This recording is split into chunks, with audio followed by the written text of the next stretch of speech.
Autotune made its big debut in the late 1990s with Cher's song Believe as an effect rather than a pitch corrector. I really don't think you're strong enough now. For the mountains should crumble.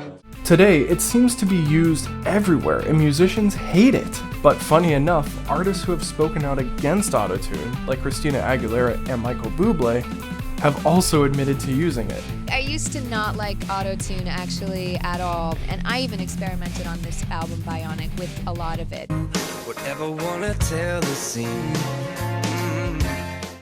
So let's take a look into why musicians aren't a fan of autotune and what autotune technology actually can do. Plus, I'll reveal what I do with autotune. When used without care, some weird things can happen. Are you sleeping? Are you sleeping, Brother John? And funny enough, some people can even mimic the autotune sound.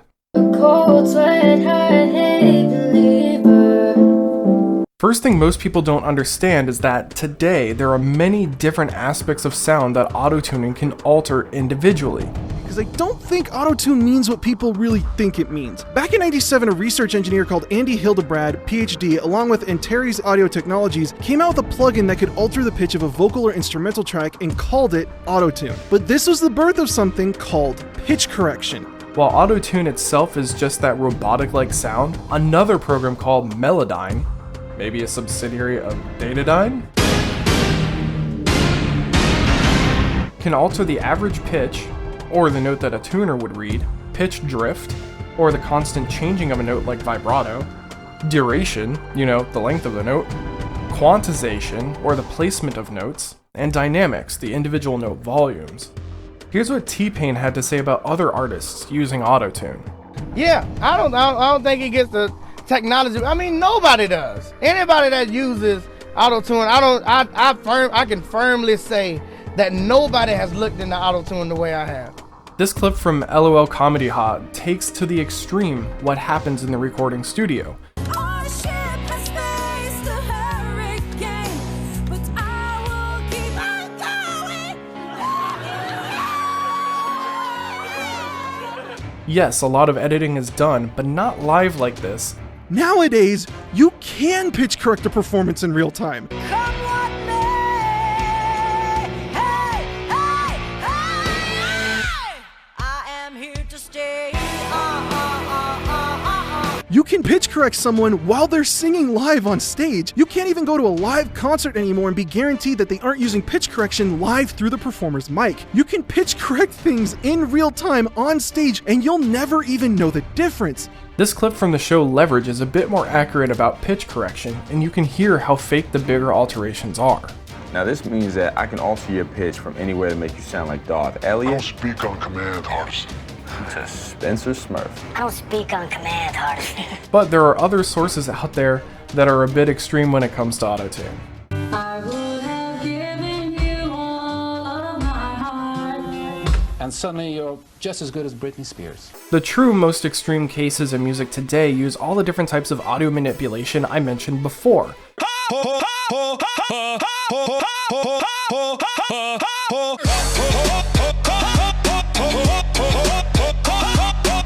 Think about that Bed Intruder song. He's climbing in your windows, he's snatching your people up.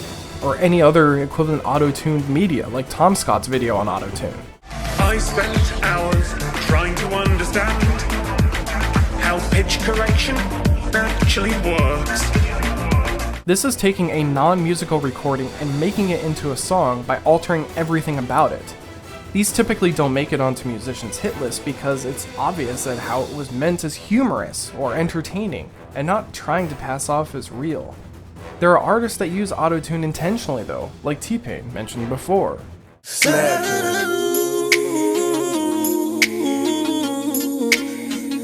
Songs that you would typically hear on the radio or top pop charts use only two of these, pitch and drift. These can be heard by the average person when the same artist is singing with themselves as the backing vocals. I'll sing my own harmonies. The audio engineer just copies the line and then alters the pitch to create the chord that we hear. These typically sound fake to us because naturally, we don't hear a person able to sing multiple notes at once.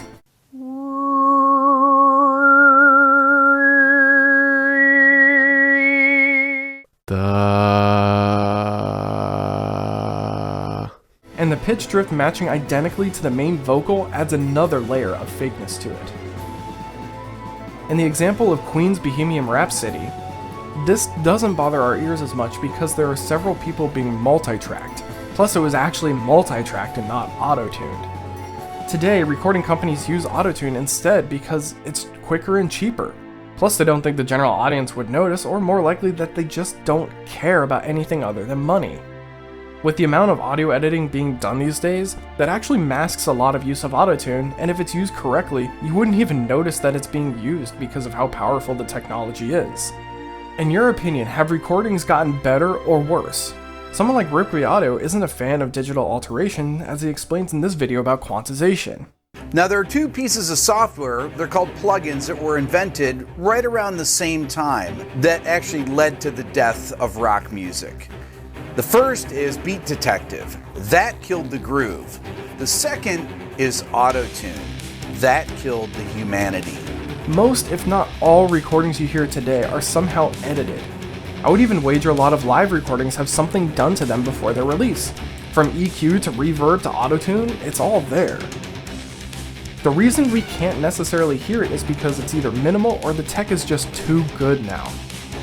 Here's a recording I made, using my demo track, the first take on each part, having nothing added to it. Then I'll transition into fully edited, which includes autotune.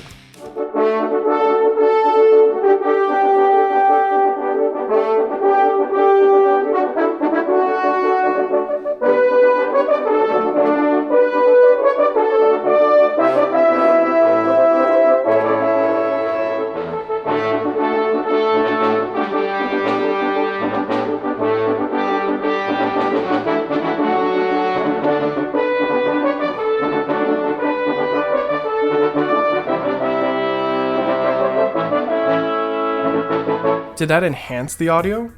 Did it make it sound fake or worse? It's auto-tuned and edited to a high degree, but to my ears it doesn't sound fake. Pitches are not auto-tuned exactly on pitch like what pop music does, which might help a little bit. Truthfully, I use very little auto-tune in my recordings, but I wanted to do an extreme example for this video. So what about my usage of auto-tune in this case? Could this be something that we can compare to the uses of makeup or digital touch-up to pictures, TV, and movies?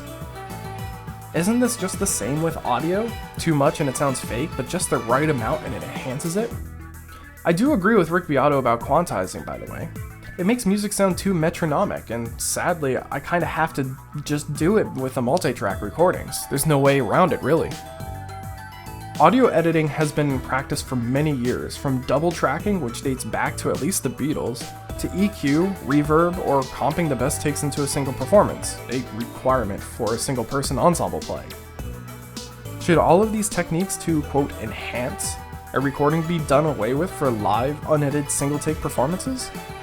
Does my unedited recording of Independence Day sound better before the audio editing?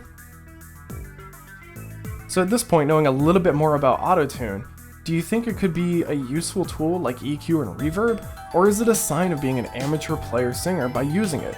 Do you think you can notice autotune no matter what? My voiceover in this video has been autotuned somewhere, and I didn't try to hide it at all. Did you notice where?